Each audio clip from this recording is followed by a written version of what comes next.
Grabe talaga si Kim Chu. Huling-huli niya ang puso at kiliti ng publiko. Sa pagparada nga ni Kim sa Cebu, ang dami na naman niyang napasaya. Bukod sa presence niya, ay lalo pang kinilig ang mga fans nang sagutin niya ang pangungulit ng mga Cebuano. Kim Chu, asan si Paolo? Tanong ng mga fans.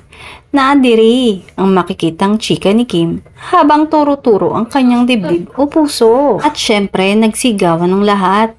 Dahil oo nga naman, para sagutin ni Kim ang tanong kung nasaan si Paolo.